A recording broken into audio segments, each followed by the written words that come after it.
지난주까지 산상수훈의 설교를 마치고 2014년부터 저희 교회가 2014년에 개척이 되어서 지금까지 설교의 목록들을 쭉 살펴보니까 새벽 예배 때는 마태복음을 설교했습니다만 주일에는 다룬 적이 없다는 것을 발견했습니다.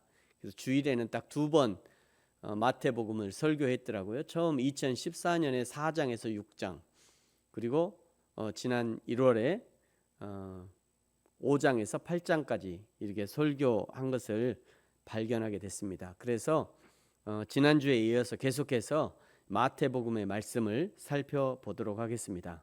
이 9장에도요, 성도들이 좋아하고 설교하는 목사님들 또는 부흥사들이 좋아하고 자주 인용하는 기가 막힌 예수님의 기적의 사건들이 많이 등장합니다. 1절부터 8장까지는 친구들이 침상에 달아내린 중풍병자의 이야기, 또 9절부터는 세관에 앉은 마태를 부르신 이야기들이 등장하죠. 또 14절부터는 새 포도주는 새 가죽 부대에 넣으라는 말씀이 등장합니다. 18절부터는 소녀야 일어나라 달리다 굼 했던 그런 이야기들이 또 18절부터 등장하고요. 20절부터는 12의 혈류증을 앓던 여인이 예수님의 옷자락을 만진 이야기가 등장합니다. 27절부터는 두 맹인의 눈을 뜨게 하신 이야기, 32절부터는 말 못하는 농인을 고쳐주신 이야기가 등장합니다. 그리고 35절부터는 추수할 일꾼을 보내주소서라고 하는 내용이 등장합니다. 이런 이야기 하나하나를 자세하게 설교하고 예화하고 적용하는 부분까지 자세히 다루면 몇 날 밤을 새워도 모자랄 지경입니다. 하나하나의 사건이 모두 다 의미가 있고요, 메시지가 있지만 마치 항공사진으로 이게 무등산과 광주와 화순과 장성을 쭉 높은 곳에 올라가서 쭉 내려다 보는 것처럼, 그러면 이 땅과 산이 어떻게 생겼는지를 알 수 있는 것처럼 마태복음 9장이 전체적으로 무슨 말씀을 하시는지 살펴보는 것도 매우 중요합니다. 그 전체를 파악한 후 그리고 한 그루 한 그루의 나무를 자세히 파악하는 것이 중요한 것이죠. 오늘 1절에 보니까 8장 28절에서 가다라 지방으로 건너가셨던 예수님이 다시 본 동네에 돌아오셨다라고 말씀하죠. 지난주에 이렇게 가다라 지방에 그 두 무덤 사이에서 거하던 그 귀신 들린 자, 군대 귀신 들렸던 사람을 고쳐주시고 다시 본 동네인 가버나움으로 이렇게 돌아오신 겁니다. 가버나움에 도착하자마자 침상에 누워있던 중풍병자를 친구들이 데려옵니다. 그들의 믿음을 보시고, 즉 중풍병자를 예수님께 데려온 친구들의 믿음, 그리고 자신을 무슨 수를 써서라도 예수님 앞에 내려달라 했던 이 병자의 믿음을 보시고 예수님이 죄사함을 선포합니다. 그러나 이것이 3절에는 서기관들에게는 신성모독이다 라는 죄에 걸림이 되었고, 예수님께서 너희가 어찌하여 마음에 악한 생각을 하느냐, 5절에 내 죄사함을 받았느니라 하는 말과 일어나 걸어가라 하는 말 중에 어느 것이 쉽겠냐, 여기 어느 것이 쉽겠느냐라고 묻는 것은 죄를 사해 주는 것과 일어나 걸어가라 하는 이 기적의 사건을 일으키는데 어느 쪽이 더 능력이 필요하겠느냐, 이런 말이 아니라 둘 다 어렵다는 얘기예요. 둘 다 어려운 일이라는 것을 강조하는 겁니다. 죄를 사해 주는 것은 오직 하나님만 가능한 일이죠. 뿐만 아니라 중풍병자의 병을 치료해 주는 것 역시 하나님의 신적 능력에 속한 것입니다. 그러니까 이 두 가지 모두 다가 하나님의 능력에 속한 것이고, 그 하나님의 능력을 실행하고 있는 예수님이 하나님이라는 사실을 드러내고 있는 거죠. 이것이 오늘 9장의 핵심 포인트입니다. 하나님의 능력을 실행하고 있는 예수님이 하나님이라는 거예요. 지금 이 하나님의 능력으로 죄를 사해주고 그리고 병자를 고쳐주고 있는 이 하나님의 능력, 이 하나님의 능력이 발현되고 있는 그 예수님이 하나님이라는 사실을 보여주고 있는 겁니다. 이 9장의 말씀을 읽고 설교를 듣는 동안 개별 사건에 집중하기보다 지금 이 기적과 은혜를 베푸시는 예수님이 하나님이라고 하는 사실에 주목해야 합니다. 그러면서 6절에 말씀하시죠. 그러나 인자가 세상에 죄를 사하는 권능이 있는 줄을 너희로 알게 하려 하노라 하시고 중풍병자에게 말씀하시되 일어나 내 침상을 가지고 집으로 가라 하시니 예수님의 죄 사함의 선포와 그리고 내 침상을 가지고 집으로 가라 명령을 들은 중풍병자가 7절에 그 자리에서 일어나 집으로 돌아갑니다. 이 예수님의 권능에 거기 있던 모든 사람들이 압도되어서 8절에 무리가 보고 두려워하면서 하나님께 영광을 돌렸다라고 기록하고 있죠. 여기 무리라고 하는 것은 5장의 산상수훈 때부터 예수님을 따라다녔던 일반 백성들을 가리키는 겁니다. 그들은 하나님께 영광을 돌렸지만 그러나 아직도 백성의 지도자급 바리새인이나 서기관들은 여전히 예수님을 인정하지 않고 있다는 말씀인 거죠. 9절에는 세관에 앉은 마태를 부르십니다. 9절에 예수께서 그곳을 떠나 지나가시다가 마태라는 사람이 세관에 앉아 있는 것을 보시고 이르시되 나를 따르라 하시니 일어나 따르니라. 마태는 성전에서 세금을 관리하던 사람이 아니었나 생각됩니다. 그러니까 마태는 돈에 대해서 익숙한 거죠. 그래서 결국은 이 세무 공무원에 지원을 하고 시험을 봐서 지금 세관에 앉아 있는 겁니다. 이런 마태를 예수님이 자신을 제자로 불러주신 것에 대해서 감사했던지 그 집에 친구들을 초청해서 같은 세리의 직업을 가지고 있는 친구들이 많이 오게 되었습니다. 그들과 식사하시는데 이것이 또 바리새인들의 꼬투리가 됩니다. 11절에 보니까요. 바리새인들이 보고 그의 제자들에게 이르되 어찌하여 너희 선생은 세리와 죄인들과 함께 잡수시느냐? 그러자 예수님이 대답하시죠. 12절에 건강한 자에게는 의사가 쓸데없고 병든 자에게라야 쓸데있다 말씀하시면서 13절에 나는 죄인을 부르러 왔다 말씀합니다. 우리는 가끔 우리의 정체성에 혼란을 겪는 경우가 있죠. 제가 질문 하나 하겠습니다. 지금 예수 믿는 나는 죄인입니까? 의인입니까? 여러분은 어떻게 생각하십니까? 지금 나는 예수 믿는 나는 하나님 앞에서 죄인인가 의인인가? 여러분은 어떻게 생각합니까? 우리 안에도 벌써 다양한 다른 두 종류의 대답이 나오죠. 어떤 사람은 죄인이라고 말하고 어떤 사람은 예수님의 십자가 피로 우리의 과거의 죄, 현재의 죄, 미래의 죄까지도 다 씻음 받았다고 말하니 의인인 거 아닌가? 헷갈릴 수도 있을 겁니다. 오늘 그리스도인의 가장 정확한 정체성은 용서받은 의인입니다. 우리는 죄인으로 태어났으나 그러나 지금은 예수님의 속죄의 은혜, 십자가의 은혜로 용서함을 받은 의인이 된 것이에요. 로마서 5장 8절 9절이 이 부분을 확실하게 알려줍니다. 우리 다 같이 한번 읽겠습니다. 시작. 우리가 아직 죄인 되었을 때 그리스도께서 우리를 위하여 죽으심으로 하나님께서 우리에 대한 자기의 사랑을 확증하셨느니라. 그러면 이제 우리가 그의 피로 말미암아 의롭다 하심을 받았으니 더욱 그로 말미암아 진노하심에서 구원을 받을 것이니 아멘. 그러므로 누군가 나에게 당신은 누구요? 라고 묻거든 또는 나 스스로 자신의 정체성에 대해서 의문이 들 때 나는 용서받은 의인이다 라고 대답할 수 있어야 합니다. 용서받은 의인이지만 그럼에도 불구하고 한 가지 해야 할 것이 있다고 말씀하시죠. 요한복음 13장 10절에 목욕한 자는 발밖에 씻을 필요가 없느니라 온몸이 깨끗하니라 너희가 깨끗하나 다는 아니니라 하시니 발에는 늘 먼지가 묻는다는 말씀입니다. 그러므로 용서함 받은 의인이지만 매일매일 발을 씻어야 하는 거죠. 이것이 매일의 회개를 의미하는 것입니다. 밖에 나가서 일을 하고 집에 들어가면 손발을 씻듯이 매일 하나님 앞에서 자신을 돌아보고 회개하고 하나님의 용서하심의 은혜를 구하는 것이 우리가 마땅히 해야 할 일이라는 것이죠.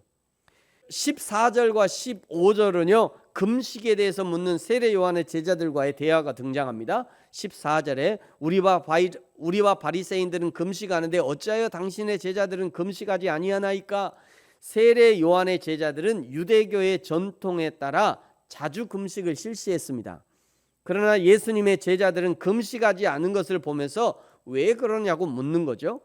예수님은 결혼잔치의 비유로 설명합니다. 15절에 예수께서 그들에게 이르시되 혼인집 손님들이 신랑과 함께 있을 동안에 슬퍼할 수 있느냐? 그러나 신랑을 빼앗길 날이 이르리니 그때에는 금식할 것이니라. 아멘. 신앙생활의 형식도 중요합니다만 그 형식만으로는 충분하지 않다는 것을 가르치는 거죠. 그래서 신명기에서도 계속 반복해서 가나안의 풍습을 따라 하지 말라 말씀하시는 겁니다. 결혼식이라는 것은 아주 중요합니다. 그러나 결혼식보다 더 중요한 것은 그가 어떤 사람과 결혼하는가입니다. 아무리 결혼식이 화려하다 해도 신랑이 없다면 그것은 아무것도 아니지요. 신앙생활이 아무리 화려하고 대단하게 보여져도 중요한 것은 신랑 대신 예수님이라는 사실이에요. 예수님 없는 신앙생활은 헛것입니다. 예수님의 뜻과 상관없이 하는 신앙생활은 아무것도 아닌 거예요. 사랑하는 성도 여러분, 저와 여러분은 지금 신랑 되신 예수님과 함께 하고 계십니까? 날마다 오직 예수님만 섬기고 오직 예수님만 사랑하는 저와 여러분이 되어지기를 예수님의 이름으로 축복합니다. 아멘. 예수님과 결혼한 새 시대를 새 포도주와 새 부대로 설명합니다. 16절에 보면요, 생배 조각을 낡은 옷에 붙이는 자가 없나니 이는 기운 것이 그 옷을 당기어 헤어짐이 더하게 됨이니라. 17절, 새 포도주를 낡은 부대에 넣지 아니하나니 그렇게 하면 부대가 터져 포도주도 쏟아지고 부대도 버리게 됨이니라. 새 포도주는 새 부대에 넣어야 둘이 다 보존되느니라. 아멘. 예수님은 새 포도주입니다. 그러므로 예수님을 믿고 예수님을 받아들이는 것은 새 포도주를 새 부대에 넣는 일이 되는 거죠. 내 부대가 찢어지지 않기 위해서는 새 포도주이신 예수님을 담는 부대가 날마다 새로워져야 합니다. 내가 날마다 새 부대가 되어야 새 포도주이신 예수님을 담을 수 있는 거죠. 우리의 생각이 새 부대가 돼야 합니다. 우리의 말이 새 부대가 돼야 하는 거예요. 우리의 생활 방식이 새 부대가 되어야 하는 겁니다. 그리스도인이라면 날마다 새롭게 변화된 생각, 날마다 새롭게 변화된 말, 날마다 새롭게 변화된 생활 방식을 적용할 수 있어야 합니다. 그러려면 날마다 새로운 은혜를 공급받아야죠. 그래야 새 부대 되신 예수님과 함께 예수님의 승리와 기적의 은혜들을 경험할 수 있는 것입니다. 18절부터는요, 한 관리의 딸을 고쳐달라는 요청이 있고 그 관리의 딸을 고치러 가는 도중에 20절에 12의 혈루증으로 고생하던 여인의 치유 사건이 등장합니다. 혈루증 여인에 대해서 예수님은 22절에 내 믿음이 너를 구원했다. 따라 안심하라. 내 믿음이 너를 구원했다. 라고 선포하십니다. 인간 구원의 유일한 조건은 예수 그리스도를 나의 구원자와 주인으로 믿는 것입니다. 믿는 자에게는 구원이 선물로 주어지지만 그러나 예수 그리스도를 구원자와 주인으로 믿지 않는 자는 결코 구원의 은혜를 누리지 못합니다. 이것은 하나님이 정하신 법칙이에요. 이것을 세상에 그 누구도 깰 수 없습니다. 다른 어디서 구원자가 나타날 수 없어요. 오직 예수님만이 우리의 유일한 구원자가 되시는 겁니다. 23절부터는요, 다시 관리의 집에 도착해서 죽은 소녀를 살려내시는 기적이 기록되어 있습니다. 24절에 예수님이 이 소녀가 죽은 것이 아니라 잠을 잔다 말씀하시는데 거기 있던 다른 무리들은 이미 죽었다고 결론을 내리고는 그 예수님의 처방에 대해서 비웃었대요. 여러분 분명히 기억하십시오. 창조주 하나님의 결론이 진짜 결론입니다. 세상 사람들이 어떻게 결론을 내리느냐가 중요한 것이 아니라 하나님이 지금 어떻게 결정을 하시느냐가 중요한 거예요. 하나님의 결정이 최종 결정이고 하나님의 결정은 불가항력적인 결정이고 누구도 뒤집을 수 없는 결정이 되는 것입니다. 세상 모든 사람이 안 된다 해도 하나님이 된다 하시면 되는 거예요. 세상 모든 사람이 죽었다 해도 하나님이 살았다 하시면 산 것입니다. 우리는 모든 것을 하나님의 눈, 신앙의 눈으로 봐야 합니다. 그것이 승리의 비결이에요. 그리고 오늘 마태복음에서는 안 나옵니다만 그 유명한 소녀의 손을 잡고 일으키신 달리다 쿰, 아람어죠. 어린 소녀야 내가 내게 이르노니 일어나라. 달리다 쿰. 이 달리다 쿰의 기적이 일어납니다. 27절부터는요 맹인을 고치시고요 내 믿음대로 되라 하십니다. 그리고 30절에 눈이 밝아진 맹인들에게 예수님이 엄히 경고하시는데 아무에게도 알리지 말라 하십니다. 그런데 그것도 예수님의 의도대로 되지 않았어요. 31절에 보니까 그들이 나가서 예수님의 소문을 그 온 땅에 퍼뜨리니라. 이 맹인이 예수님의 소문을 온 땅에 퍼뜨리고 다닌 것은 예수님의 뜻과는 다른 것이었습니다. 아직은 예수님의 소문이 퍼져서는 안 되기 때문에 맹인을 단속하신 것이죠. 그러나 맹인 입장에서는 자신을 고쳐준 그 예수님에 대한 최선의 감사의 표시가 아니었겠나 생각합니다. 그러나 분명한 것은 그것은 예수님의 뜻과는 반대되는 일이었죠. 우리도 나의 최선이 반드시 예수님의 뜻과 맞아떨어지지 않는 경우들이 있습니다. 이런 부분에서도 마태복음 7장 7절에 적용이 필요합니다. 구하고 찾고 두드려라. 나에게 오신 하나님의 은혜, 나에게 주신 놀라운 기적에 감사하여서 하나님께 영광을 돌려드려야 하는데 어떻게 하는 것이 하나님을 가장 기쁘게 하는 것이 될까? 내가 하고 싶은 대로, 내 방식대로, 내 편한 대로, 나에게 익숙한 대로 나는 영광을 돌렸고 감사 표시했으니 하나님은 영광을 받으세요. 그렇게 하는 것이 아니라 하나님이 원하시는 방식을 구하고 찾고 두드려야 된다는 거예요. 하나님께 여쭤보라는 거죠. 하나님, 제가 너무 감사한 일이 있어요. 어떻게 해야 돼요? 하나님, 제가 어떻게 감사를 표현하는 게 좋으세요? 목사님 아니면 리더에게 물어보세요. 목사님께 여쭤보면 되잖아요. 목사님, 제가 이러이러한 감사한 일이 있는데 어떻게 하는 게 좋을까요? 물어보세요. 모르시면 하나님께 물어보시고요, 리더에게 물어보시면 됩니다. 32절부터는요 귀신 들려 말 못하는 사람을 고쳐주십니다. 이것을 가지고도 또 바리새인들의 꼬투리를 잡아서 그가 귀신의 왕을 의지하여 귀신을 쫓아낸다고 비난하죠. 왜 이렇게 비난하느냐면요, 어떻게든 예수님을 인정하기 싫다는 것이고 어떻게든 예수님의 능력을 비하하려는 의도가 있는 것입니다. 그런데 이런 예수님을 비난하고 비하하는 시도는 오히려 그 바리새인들의 영적인 실명 상태, 마음의 강팍한 상태임을 드러내는 일이 되는 것이에요. 지금까지 바리새인들이 본 것이 무엇이었습니까? 9장에서 보여주시는 이 8가지의 사건, 하나님이 아니시면 할 수 없는, 오직 하나님만이 하실 수 있는 이 기적의 사건들인데 이 정도면 이제 인정할 만하지 않습니까? 진짜 지식인이라면 하나님의 능력을 발휘하는 예수님 앞에 납작 엎드려서 당신은 하나님의 아들이십니다 라고 고백해야 정상 아니겠어요? 그런데 바리새인들은요 결코 그 예수님을 인정하지 않습니다. 왜 그러냐면요, 나사렛에서 무슨 선한 것이 나오겠느냐는 이런 선입견에 사로잡혀 있는 거죠. 자신들이야말로 하나님을 가장 많이 알고 잘 알고 있다는 영적 교만이 예수님을 인정하지 못하게 하는 겁니다.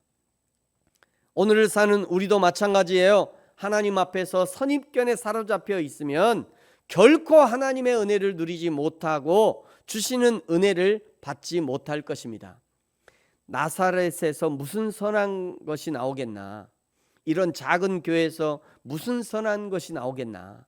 총신 출신도 아니고 장신 출신도 아닌 목사님이 알면 얼마나 알겠나? 이런 선입견에 눈이 가려지고 귀가 가려지면 그야말로 눈이 있어도 보지 못하고 귀가 있어도 듣지 못하는 그런 사람이 되고 마는 것입니다. 사랑하는 성도 여러분, 저와 여러분 우리 모두가 내 눈과 귀를 가리고 있는 선입견을 벗어버리기를 축복합니다. 선입견은 영적 교만과 연결됩니다. 영적 교만은 독약과 같고 그것은 우상 숭배와 연결되는 것입니다. 영적 교만과 선입견을 벗어버리고 하나님이 주시는 은혜를 순적하게 받아 누리는 저와 여러분이 되어지기를 예수님의 이름으로 축복합니다. 아멘. 35절부터는요, 모든 도시와 마을을 두루 다니시면서 천국 복음을 전파하시고 모든 병과 모든 약한 것을 고치십니다. 예수님의 복음은 차별이 없는 거예요. 그러면서 37절에 추수할 것은 많은데 추수할 일꾼이 적으니 추수할 일꾼을 보내주소서 하라 하십니다. 오늘날의 교회들을 위해 기도해야 할 제목이 바로 이것입니다. 추수할 일꾼을 보내어 주소서. 최근에 대한민국 교회의 큰 문제 중에 하나는요, 부교육자들을 구하기 어렵다는 거예요. 거의 대부분의 교회들이 부교육자를 구하지 못하거나 부교육자로 가지 않으려고 한답니다. 더욱이나 지방의 교회들은요, 아주 심각해요. 사역자들도 다 서울이나 경기권에 몰려 있고요, 이 지방에는 사역자 구하기가 힘들어요. 물론 이 현상은 교육자로 헌신하는 사람들이 부족한 면도 있지만, 그러나 교회의 현실적인 문제, 사역자들의 삶의 문제를 심각하게 고민해 봐야 하는 것입니다. 그러나 오늘 37절 38절에서 추수할 일꾼은 부교육자를 말하는 것은 아닙니다. 여기 추수할 일꾼은 누구인가?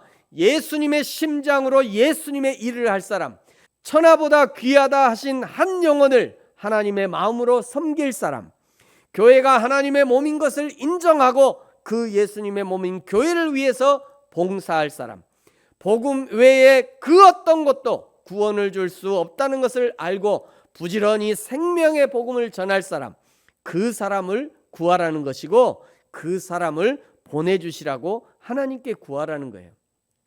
우리도 그것을 위해서 기도해야 합니다. 그런데 또 한 가지 아주 중요한 사실을 잊어서는 안 됩니다. 이미 추수할 일꾼을 보내주셨다는 생각을 해야 합니다. 오늘 여기 보냄받은 내가 하나님의 보냄을 받은 추수할 일꾼이라는 사실인 거예요. 이미 누군가는 그 추수할 일꾼을 보내달라고 기도했고 그 기도의 응답으로 저와 여러분이 오늘 여기 있는 겁니다. 10년 전에 부르심교회가 처음 개척되었을 때, 이 사진이 2014년 5월 11일 주일의 사진이잖아요. 저 의자에 아무도 없잖아요. 저 때 말이죠, 첫 새벽 예배를 드린 후에 그때 새벽 예배에 나왔던 권사님들이 동일하게 하시는 말씀이 있었어요. 목사님, 우리가 여기 좋은 목사님 보내달라고 기도를 많이 했습니다. 그 기도 응답으로 조 목사님이 오셨습니다.